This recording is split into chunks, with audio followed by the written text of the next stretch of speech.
السلام عليكم ورحمة الله وبركاته. حبايبي عاملين ايه؟ رب تكونوا بخير. معكم مس داليا وفيديو جديد للصف الثاني الابتدائي من مادة اللغة العربية.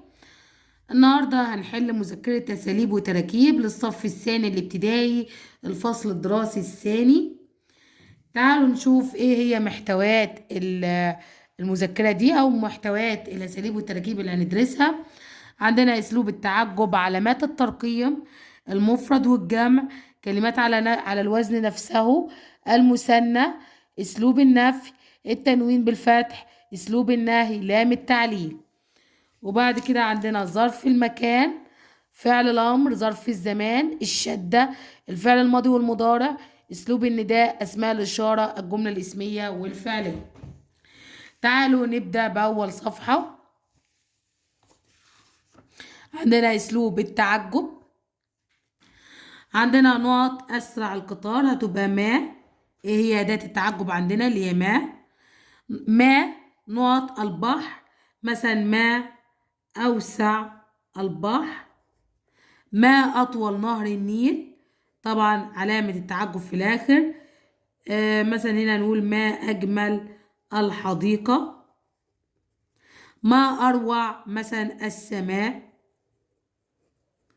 هنا نقط ما مثلا ما أضخم الفيل، ما أضخم الفيل. بعد كده عندنا السؤال ده بيقول تعجب من الجمل الآتية كالمثال. عندنا احنا كده هنحط كل جملة في يعني أسلوب تعجب. جمال الزهرة هتبقى ما أجمل الزهرة. وبعد كده ما ننساش علامة التعجب. سرعة الطائرة ما أسرع الطائرة، علامة التعجب. ضخامة الفيل ما أضخم الفيل. حلاوة الفوز ما أحلى الفوز. البيت واسع اللي هو ما أوسع البيت. بعد كده الخط واضح ما أوضح، طبعا هنا بنعكسها ما أوضح الخط. قوة الأسد ما أقوى الأسد. صفاء السماء ما أصفى السماء. عندنا بعد كده علامات الترقيم. تمام. عندنا أول سؤال بيقول ضع علامة ترقيم مناسبة. من القوس ده هناخد علامات الترقيم. هل ذهبت إلى الإسكندرية؟ طالما هل هيبقى علامة استفهام. ما أروع شاطئ البحر، علامة التعجب. مصر أروع الأوطان، نقطة. اللون الأزرق للمياه، فاصلة، والأصفر للصحراء، نقطة. اجتهد في دروسك، نقطة. ما أجمل الحرية، علامة تعجب. لماذا تحب لعب الكرة؟ لماذا يبقى علامة استفهام. عندنا بعد كده المفرد والجمع. عندنا هنا هنصنف الكلمات دي كلها للمفرد والجمع في الجدول ده. تمام. عندنا هنختار يعني نمشي من أول كلمة كده. تفاح، تفاحة تبقى أو تفاح تبقى جمع. برج مفرد، تفاحة مفرد. أبراج جمع. قلم مفرد. قصر مفرد. قصور جمع. أقلام جمع. شجرة مفرد.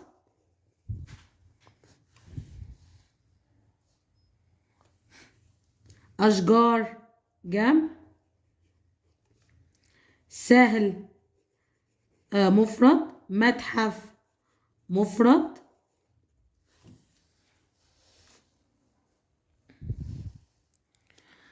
تمام. آثار جمع. أطفال جمع. سهول جمع، حقول جمع، متاحف جمع، حقل مفرد، أثر مفرد، طفل مفرد، عامل مفرد، قطط جمع، أصدقاء جمع، ورد جمع، وردة مفرد، صديق مفرد، قطة مفرد، عمال جمع. تمام كده احنا خلصنا اهو الجدول كله. تمام. بعد كده ندخل على الصفحة التانية. عندنا هنا هات مفرد الكلمات: معلمون معلم، أقلام قلم، مصنع مصانع مصنع، مساجد مسجد، أصدقاء صديق. في عندنا مهندسات مهندس، مهندسة عشان طالما آخرها ألف وتاء يبقى لازم تبقى مؤنثة. تمام. بعد كده فلاحات فلاحة، بنات بنت، مكتبات مكتبة، مدارس مدرسة، معابد معبد، أشجار شجرة. ما عادش يقول لي شجر لأن شجر دي برضو جمع كده. تمام.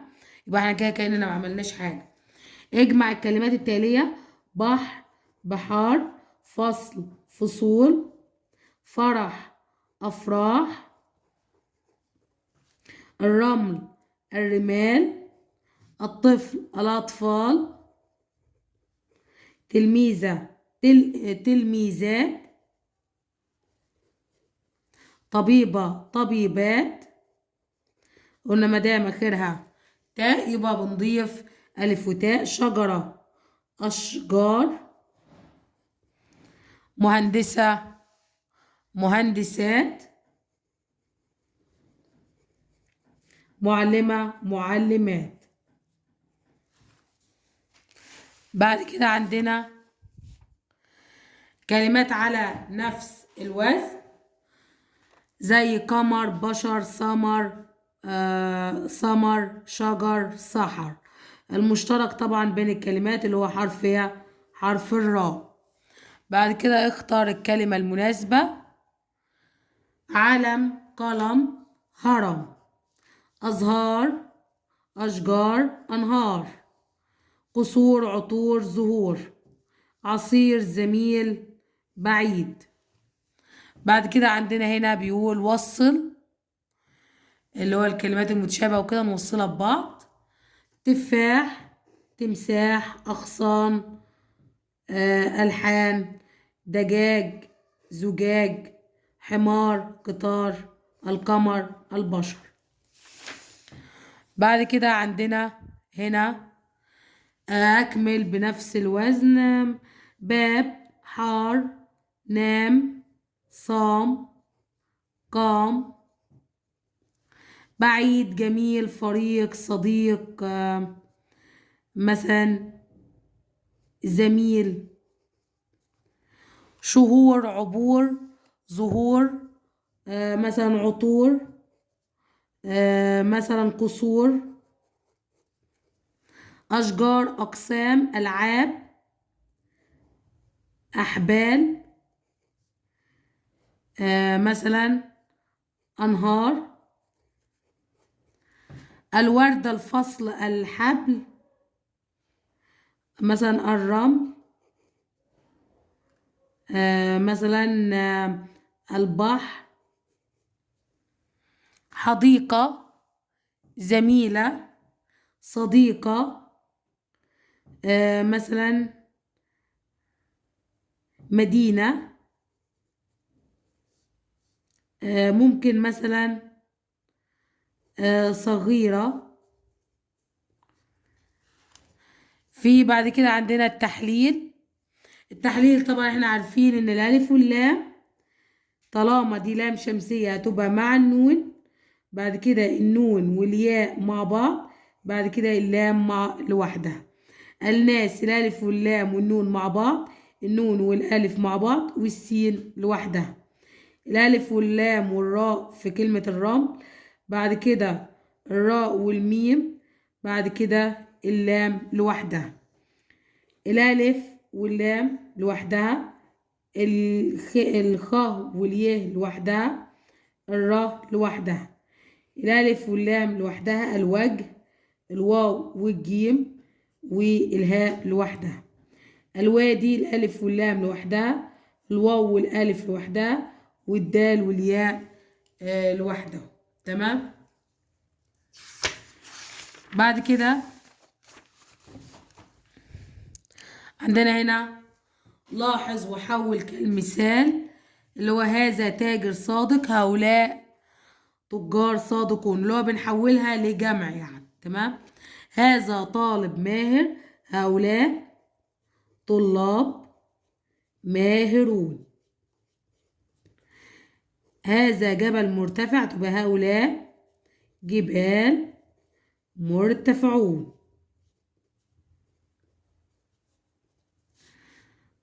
طيب هذه تلميذة مجتهدة، هؤلاء تلميذات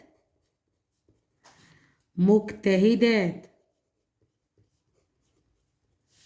هذه معلمة بارعة، هؤلاء معلمات بارعات.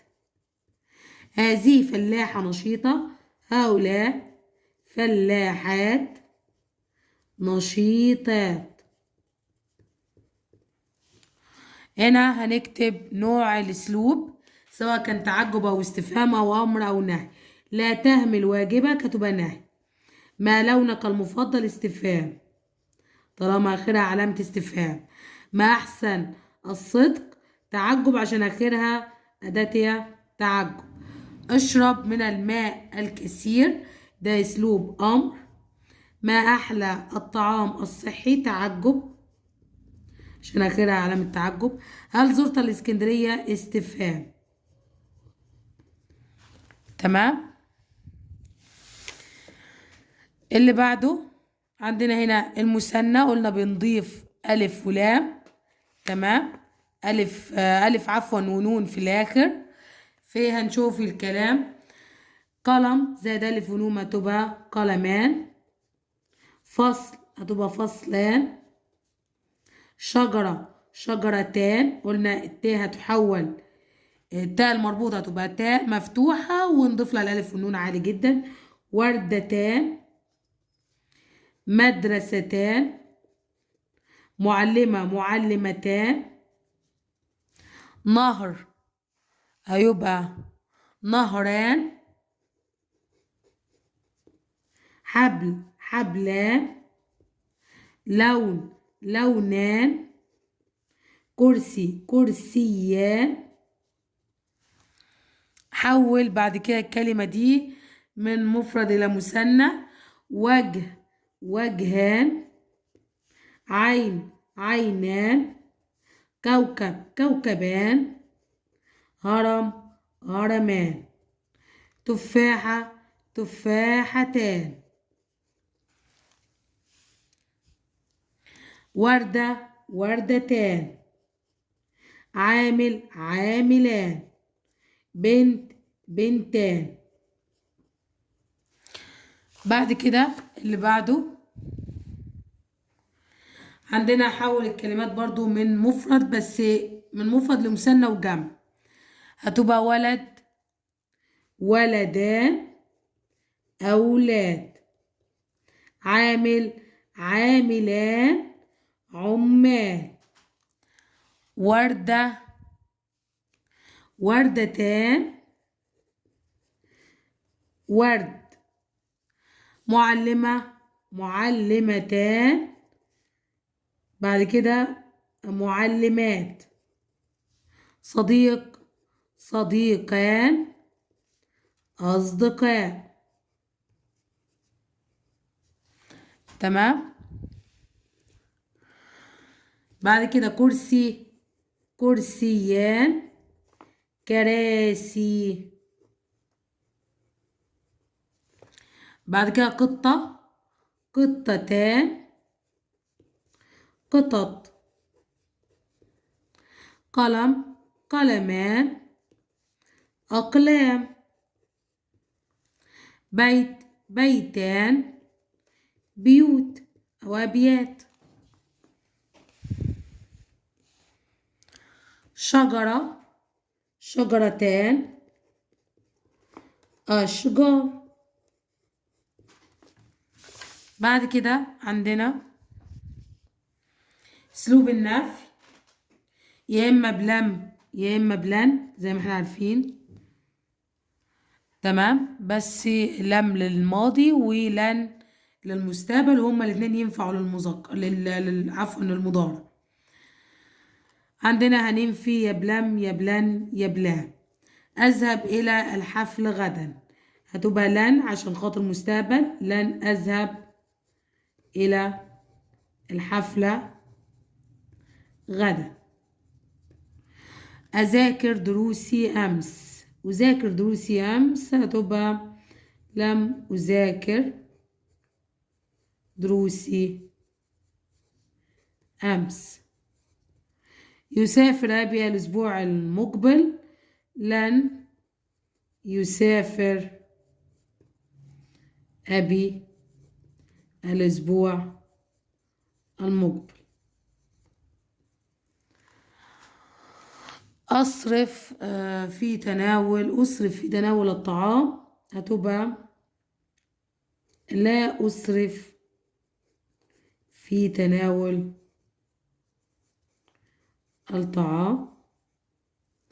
يلعب الولد في الشارع،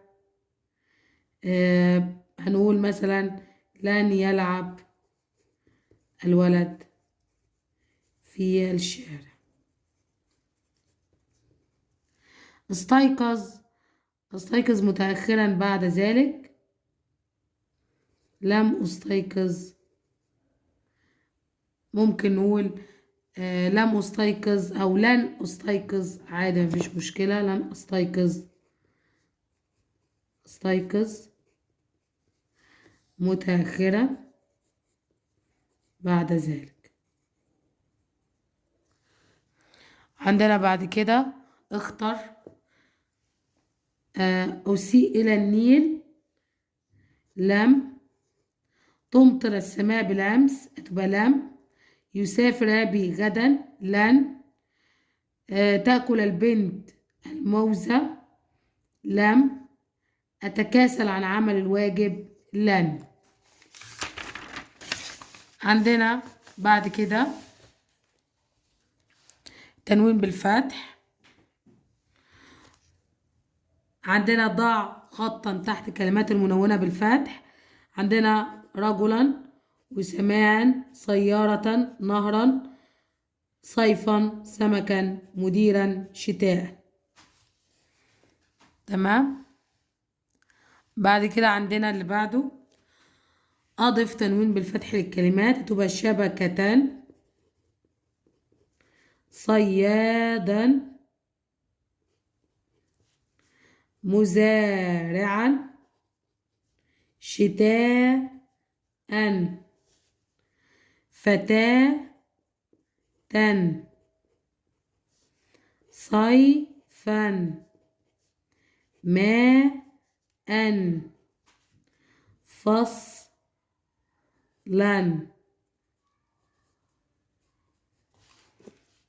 تمام.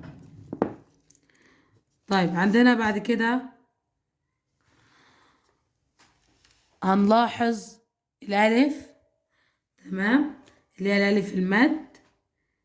آمنة، آمال، آية، مرآة، قرآن، آداب، آسف، أمر، أخذ. تمام. عندنا بعد كده أسلوب النهي. تمام. ضع فعل مناسب، لا نقط على المقعد قبل أن تنظفه، لا تجلس على مقعد. لا نقط بيت زميلك قبل أن تقرع البيت. لا تدخل.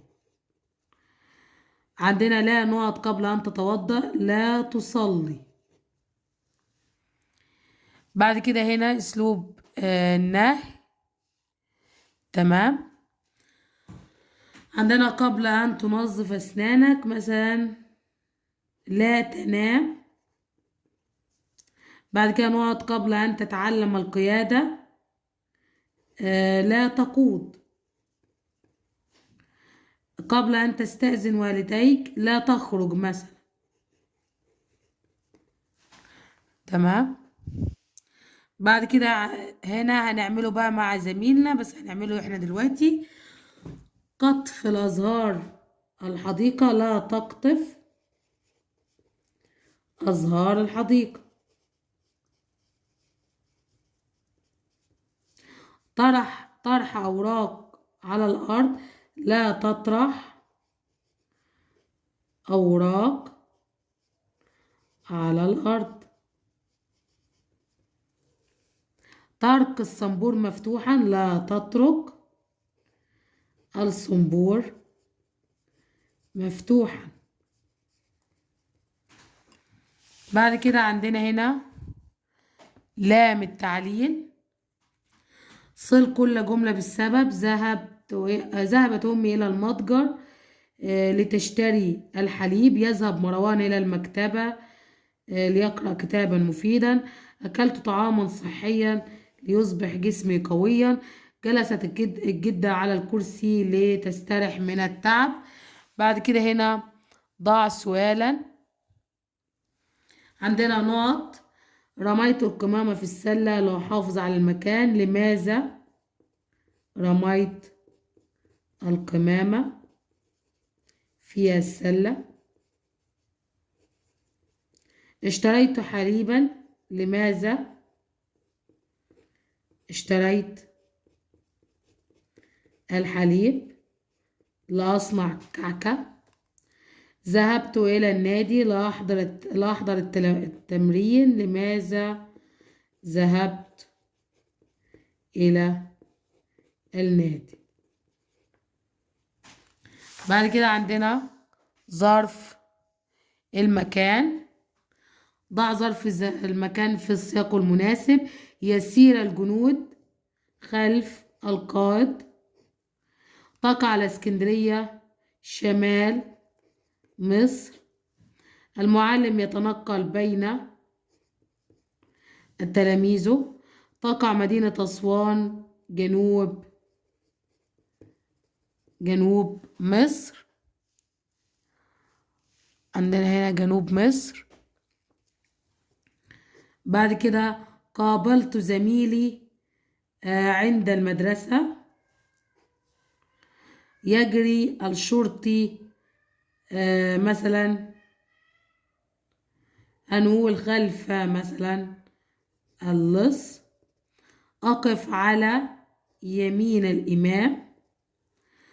يبني العصفور العش فوق الشجرة. وقع القلم تحت الكرسي. وضعت الكتاب داخل الحقيبة.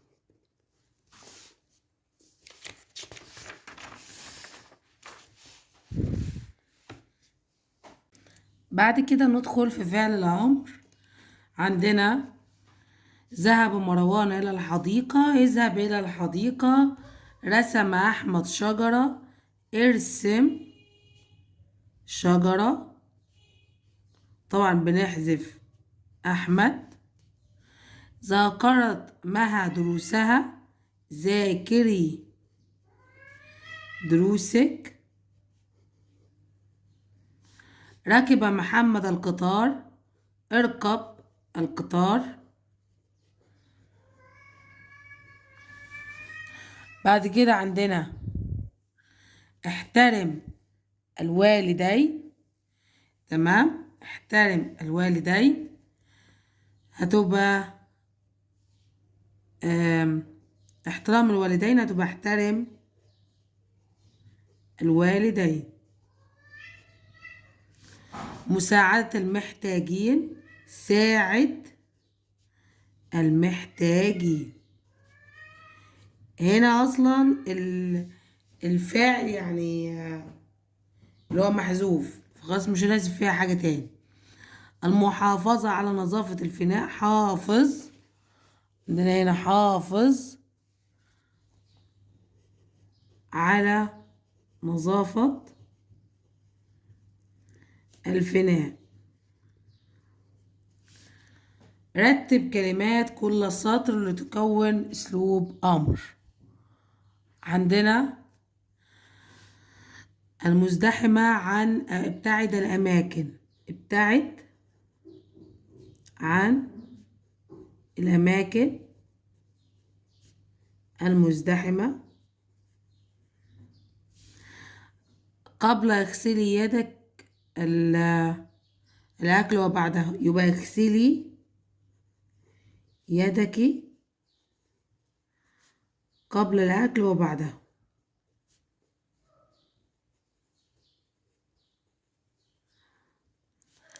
حافظ، آخر واحدة تبقى حافظ على نظافة مدرستك.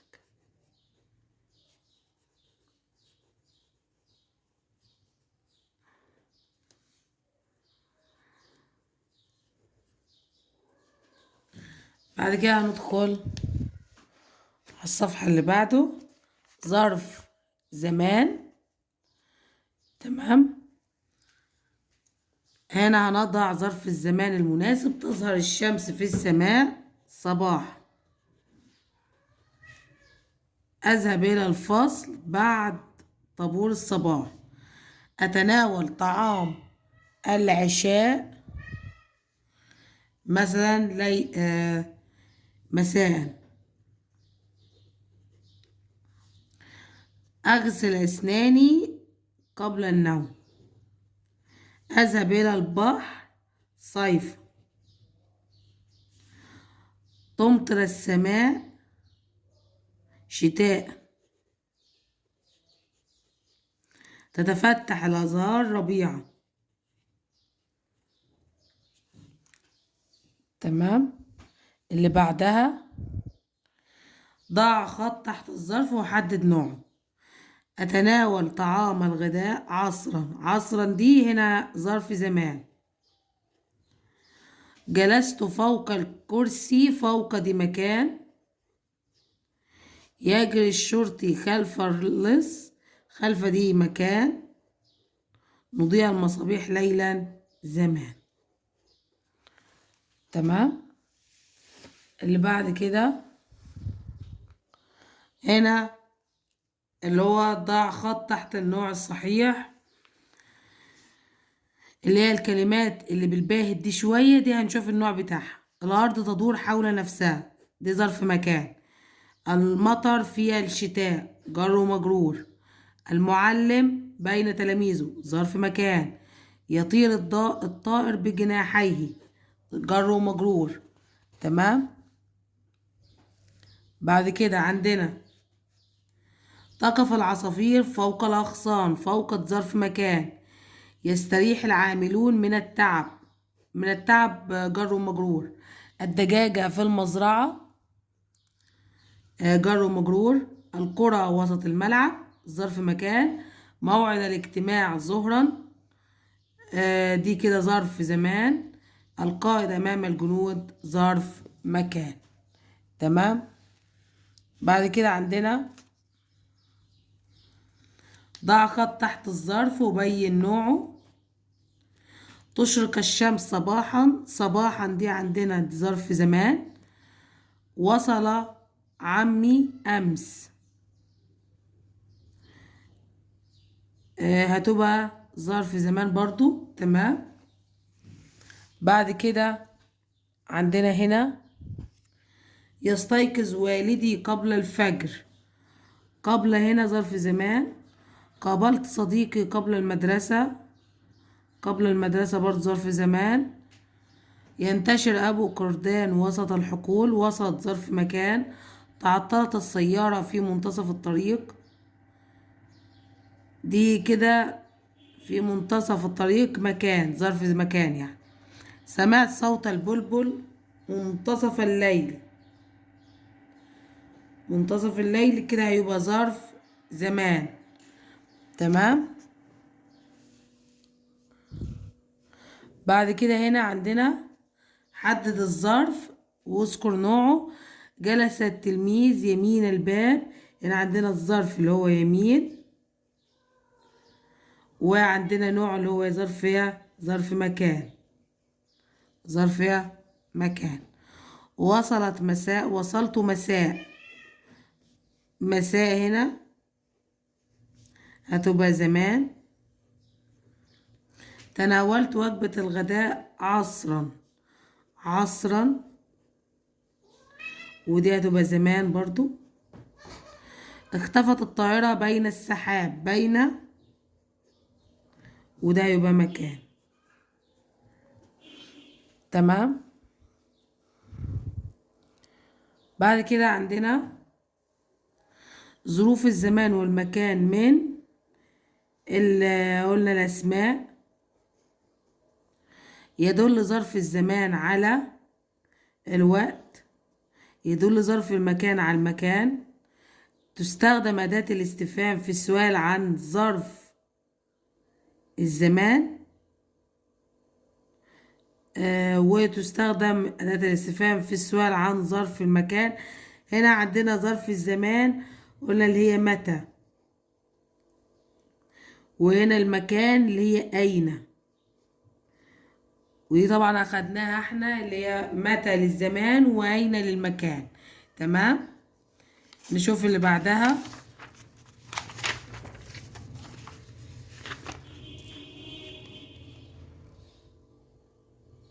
عندنا هنا اللي هو التحليل بس في الشدة وكده. تمام. هنا عندنا بيقول ادمج الأصوات وكون كلمات. هنا هندمج. تمام. قالك دراجة هتبقى دال را. طبعا الراه مرتين فهتبقى عليها شدة، وألف جيم ت تبقى دراجة. أمي هتبقى ألف ميم واحدة يه، بس الميم هتبقى عليها شدة وتحتها كسر. سكين هتبقى السين الكاف مرة واحدة يه نون، والكاف عليها شدة تحتها كسر. مقص الميم قاف صاد، الشدة على الصاد بس عليها ضمة. بعد كده عندنا هنا التحليل. التحليل هتبقى الصاد واليه مرة واحدة. بعد كده اليه والألف مع بعض. بعد كده دال مع بعض. أحب ألف لوحدة، ح ب مع بعض، وب لوحدة. معلم الميم لوحدة، العين واللام لوحدة، اللام لوحدة، الميم لوحدة. تمام. بعد كده غلق. لا علق، العين واللام لوحدة، اللام لوحدة، القاف لوحدة. قوي هتبقى القاف لوحدة، الواو مع الياء، والياء لوحدة، لأن طبعا الياء هي اللي عليها شدة. دراجة هنا الراء عليها شدة فتبقى الدال والراء، راء وألف جيم تاء مربوطة. تمام. ندخل على اللي بعدها اللي هي الأفعال، اللي هي الماضي ولا مضارع. عندنا هنا أول سؤال عندنا بيقول ضع دائرة حول الفعل. عندنا أحمد دي اسم، يكتب فعل، نام فعل، زهرة اسم، بقرة اسم، يشرب فعل مضارع، المعلم اسم، ضرب فعل ماضي، كتاب اسم، سمع فعل ماضي، ينام فعل مضارع، الولد اسم، البنت اسم، تكتب فعل مضارع، أشرب فعل مضارع، شجرة عندنا دي اسم، نلون فعل مضارع، مدرسة اسم، عام اسم. هنا بعد كده بيقول حدد نوع اللي هو الفعل المضارع ولا ماضي، تمام، في كل جملة.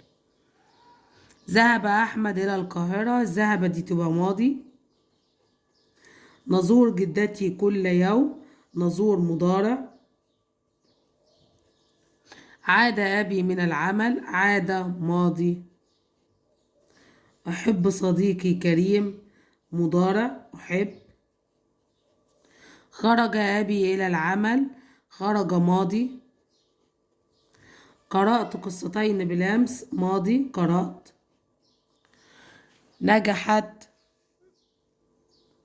نجحت أختي في الاختبار، نجحت فعل ماضي. تلعب أمي معنا كل يوم، مضارع طبعا تلعب. شرح المعلم الدرس، ماضي. ينزل المطر من السماء، مضارع. زرع الفلاح الأرض، ماضي زرع. يكتب محمد الواجب، يكتب دي مضارع. ذاكر التلميذ دروسه، ذاكر كده ماضي. ويحصد، يحصد عندنا مضارع، تمام. بعد كده الصفحة اللي بعدها عندنا ضع فعل ماضي مناسب في أول سؤال، تمام. المعلم الدرس هيبقى شرح المعلم الدرس. زرع الفلاح الأرض.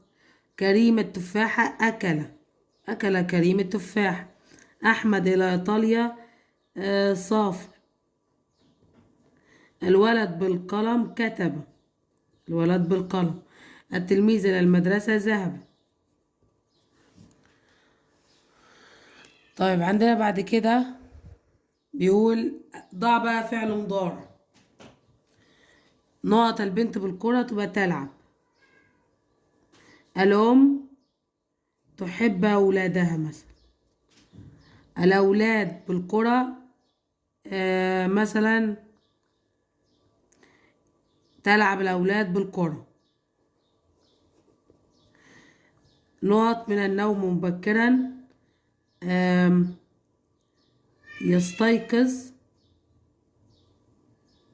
يستيقظ من النوم مبكرا. نقط العصفور في السماء يطير. نقط البنت ثيابها ترتدي. عندنا بعد كده السؤال اللي بعده اللي هو حول من ماضي لمضارع. ساعدت البنت أمها، تساعد البنت أمها. نزل المطر شتاء، ينزل المطر شتاء. شرح المعلم الدرس، يشرح المعلم الدرس. غرد العصفور، يغرد العصفور. زي ما احنا عارفين بنضيف يتاء ياء في أول الفعل عشان خاطر تتحول لمضارع. بعد كده عندنا من مضارع هنا للماضي. يغسل الولد يديه، هتبقى غسل الولد يديه. ترسم البنت اللوحة، تبقى رسمت البنت لوحة. يزرع الفلاح الأرض، تبقى زرع الفلاح الأرض. ألعب بالكرة في النادي، هتبقى لعبة بالكرة في النادي. عندنا بعد كده اللي هو النداء. عندنا هنا رتب، هتبقى يا محمد مارس الرياضة.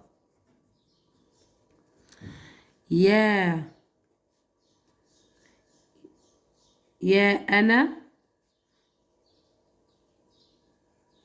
أحترمك، احترم.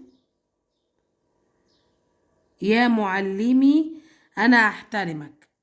تمام، هتبقى يا معلمي أنا أحترمك. تمام. بعد كده عندنا يا جميلة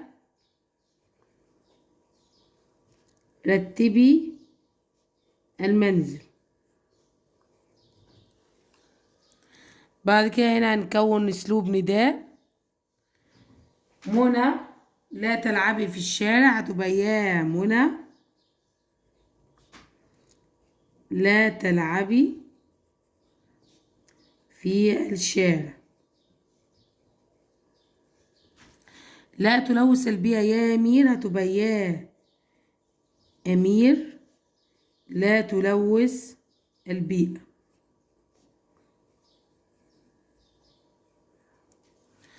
محمد تناول طعامك، يا محمد تناول طعامك. أحمد رتب سريرك، يا أحمد رتب سريرك. مارس الرياضة بانتظام، هتبقى مثلا ننادي على أي حاجة، مثلا نقول يا مثلا يا أحمد مارس الرياضة بانتظام.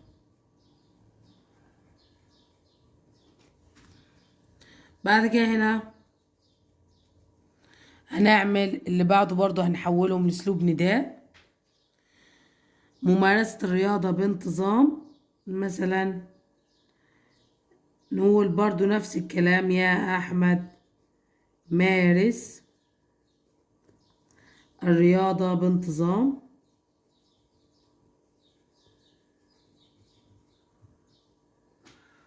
عدم إلقاء القمامة على الأرض، هتبقى عندنا يا مثلا يا علي لا تلقي القمامة على الأرض.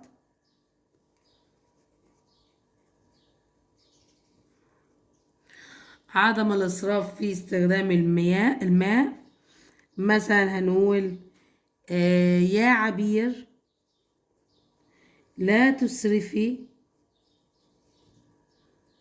في استخدام الماء.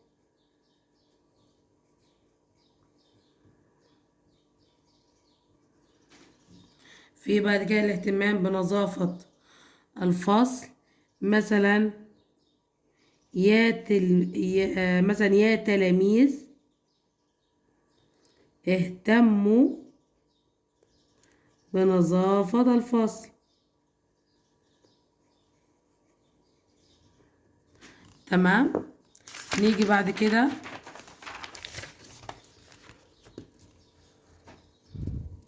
أسماء الإشارة، هذا وهذه وهؤلاء. تمام. طيب معلمي يبقى هذا، معلمتي هذه، معلمون هؤلاء، فلاحات هؤلاء، شجرة هذه، فلاح هذا، مهندس هذا، طبيبة هذه، مخيم واسع هذا، معلمون متميزون هؤلاء. تمام. بعد كده عندنا السيارة سريعة هذه، أشجار مثمرة عندنا هتبقى هذه، المبنى المرتفع هذا، المصابيح مضيئة هذه، الولد يلعب بالكرة هذا، البنت تمشط شعرها هذه، التلميذ صديقي هذا، البنت تلعب في الحديقة هذه. تلميذات نشطات هؤلاء. فلاحات مجتهدات هؤلاء. بعد كده عندنا أكمل مكان النقط، مستخدم اسم إشارة للبعيد اللي هو ذلك أو تلك. هنقول ذلك القمر معتم. مثلا تلك الشمس ساطعة. ذلك مسجد بعيد. تمام. الطائرة سريعة هتبقى تلك. الغابة واسعة تلك. جندي شجاع ذلك. تمام. بعد كده اللي بعدها اللي هي الجملة الاسمية والجملة الفعلية. هنحدد نوع الجملة. ينزل المطر شتاء فعلية. محمد يفتح الباب اسمية. الحصان يجري بسرعة اسمية. سافر أبي إلى الإسكندرية فعلية. الأم تطهو. الأم تطهو الطعام هتبقى اسمية. البنت تجمع الأزهار اسمية. صنع النجار مكتبا فعلية. كتب حسن الواجب فعلية. بعد كده عندنا هنا اللي هو رتب لتكون جملة اسمية مرة ومرة جملة فعلية. تمام. طيب عندنا الفضاء في الطيور تحلق. هنقول في الفعلية مثلا تحلق الطيور في الفضاء. تمام. في الاسمية هتبقى الطيور تحلق في الفضاء. تمام. بعد كده اللبن شرب أحمد هتبقى في الاسمية أحمد شرب اللبن. في الفعلية شرب أحمد اللبن. تمام. بعد كده عندنا الولد بالكرة يلعب. عندنا الاسمية الولد يلعب بالكرة. في الفعلية يلعب الولد بالكرة. في عندنا السؤال اللي بعده الفصل دخل التلميذ هتبقى التلميذ دخل الفصل. الفعلية دخل التلميذ الفصل.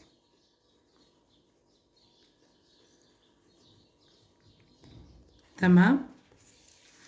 بعد كده عندنا ده عبارة عن فقرة وهنستخرج منها. تمام. عندنا مد بالياء هتبقى نبيل. حرف مشدد الرياضة اللي هو الراء. تمام. اللي هو الراء. ألف شمسية الرياضة. القمرية الجسم. تاء مربوطة. بعد كده عندنا تاء مربوطة اللي هي الرياضة. مد بالالف عندنا ممارسة. وبرضو لو كتبنا الرياضة تمام مفيش مشكلة. فعل ماضي علم. فعل مضارع يمارس. حرف جر في. حرف عطف اللي هو الف. تنوين بالضم. تنوين بالضم سبب. اسم نبيل. أداة نداء يا بني أو يا، المنادى هنا بني. تمام. تعالوا نشوف اللي بعدها.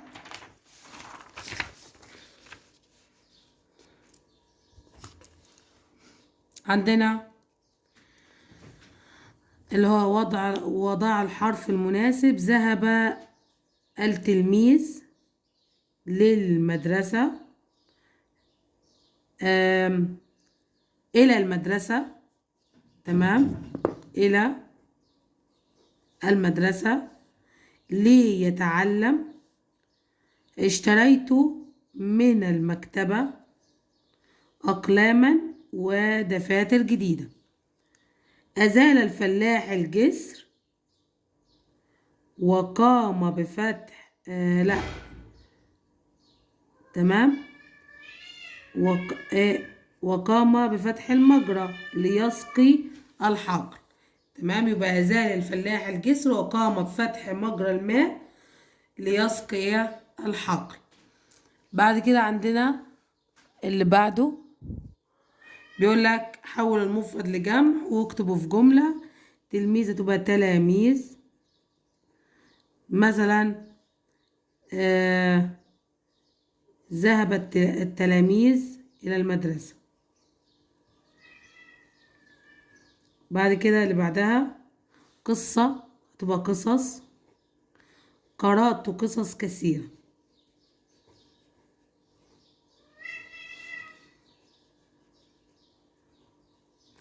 تفاحة تبقى تفاح. أكلت تفاح كثير مثلا، تبقى كثير. عندنا شجرة تبقى أشجار. مثلا يوجد في الشارع أشجار، أو يوجد أشجار في الشارع. تمام. بعد كده هنا عندنا اللي هو ضع فعل أمر. نقط أسنانك تبقى اغسل. نقط أخيك هتبقى مثلا ساعد أخيك. هنا هتبقى كن قوية. يا سعيد أكرم ضيفك. احرصي على أن تكوني مميزة. بعد كده اللي بعدها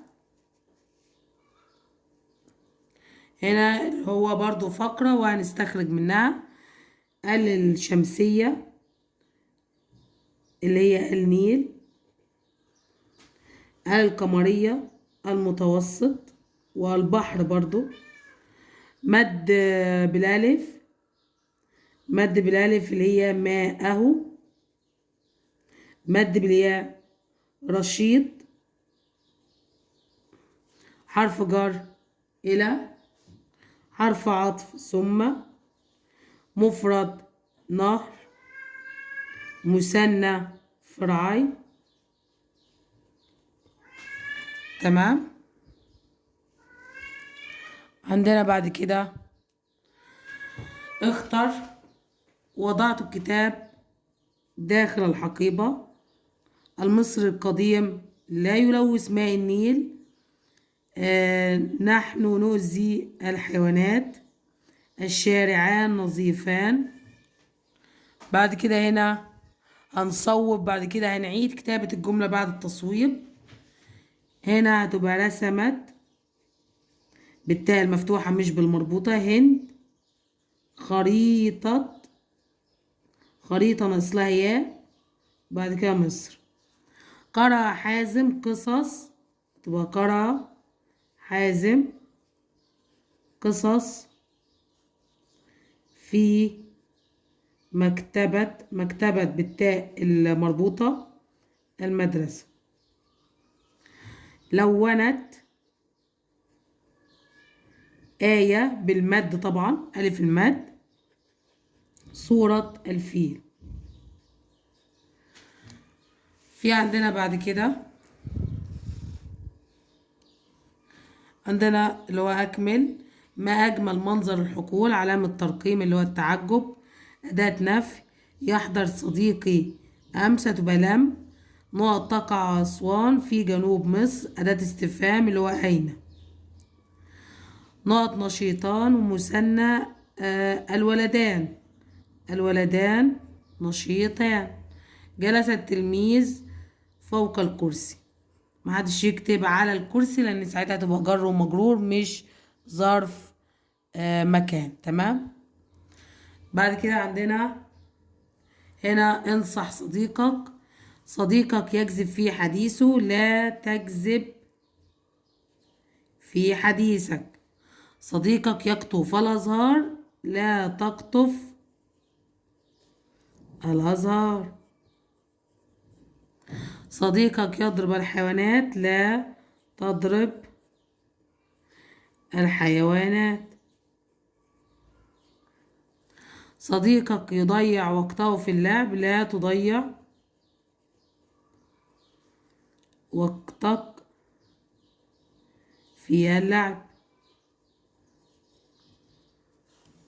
بعد كده آخر حاجة في الصفحة، ضع هذا وهذه وهؤلاء.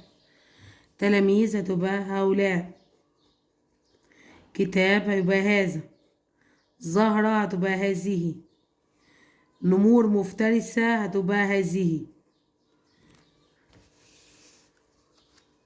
بعد كده عندنا هنا هنقرأ الفقرة. بيقول: فرد خالي، ما رأيك في أن تغزل لها شالا بلونها المفضل ليشعرها بالدفء؟ قلت بسعادة إنها فكرة رائعة. ساعدني جدي في غزل الخيوط على النول، ثم قال لي تعالى واختر نقوشا تغسلها على الشال. ما اسم بلد حمدي؟ قلنا اللي هي أسوان. ماذا اقترح خال حمدي عليه؟ أن يغسل لها شال بلونها المفضل. تمام. بعد كده تخير هنا الصواب. عندنا اقترح الخال على حمدي أن يغسل شالا. مفرد كلمة الخيوط الخيط. ضد كلمة سعادة حزن. استخرج من الفقرة. نشوف الاستخراج هنا. عندنا الفعل اللي هو تغزل، اسم خالي، كلمة تنتهي بتاء مربوطة رائعة، كلمة تنتهي بتاء مفتوحة اللي هي قلت، مد بالياء. نشوف كده كلمة فيها مد بالياء، هتبقى جدي. حرف جر، في، حرف عطف، و، مد بالالف، الشال، لام قمرية اللي هي المفضل، كلمة بها حرف مشدد، الدفء، وعندنا هنا الدال هو الحرف المشدد.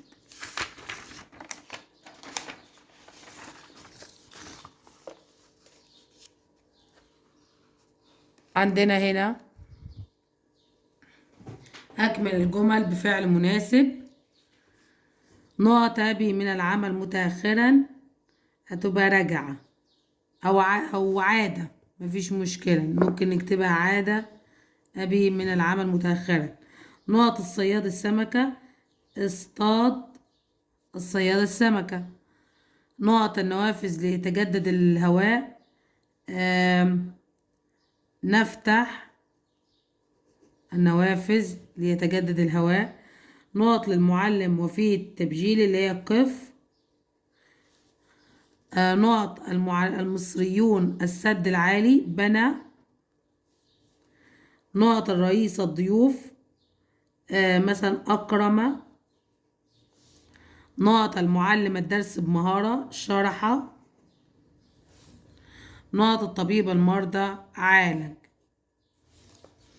عالج الطبيب ليه المرضى.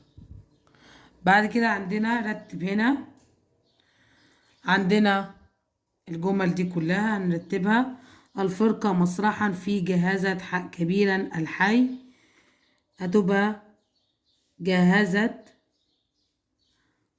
الفرقة مسرحا كبيرا في الحي.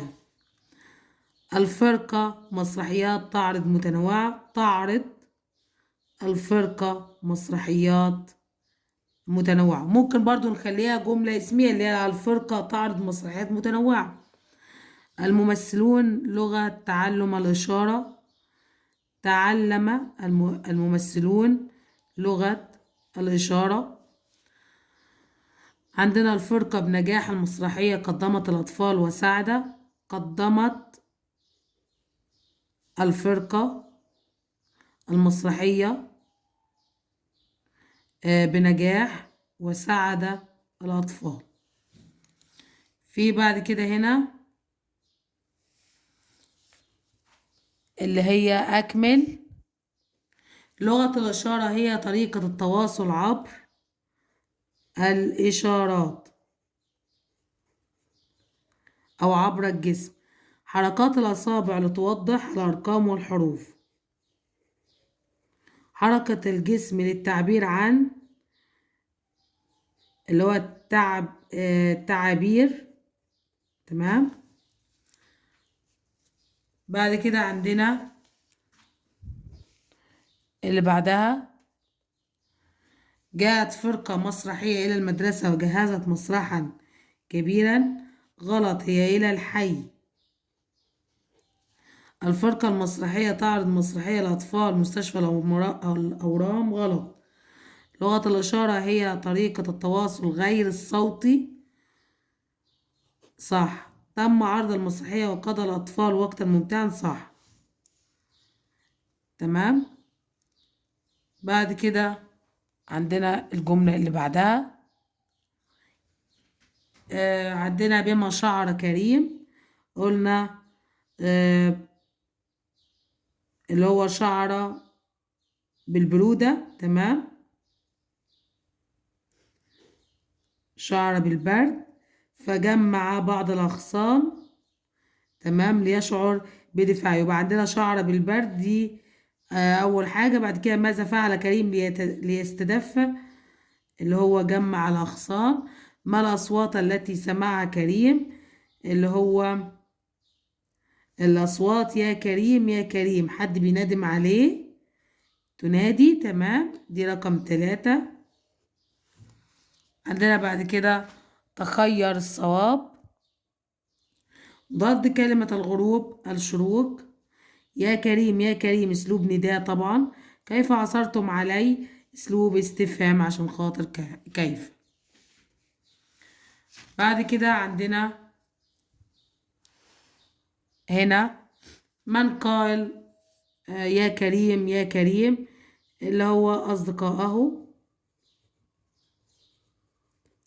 كيف عثرتم علي، اللي هو كريم. استخرج من الفقرة. قلنا مد بالالف. هنشوف كده مد بالالف. بارد باردا. تنوين بالفتح برضو باردا. تنتهي بتاء مربوطة. نشوف كده التاء مربوطة.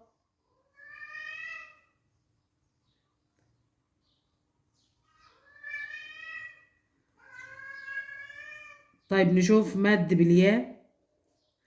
مد بالياء عندنا اللي هي كثيرا.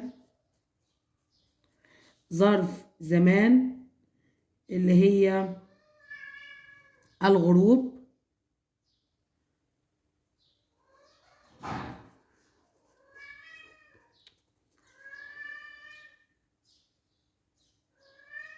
حرف عطف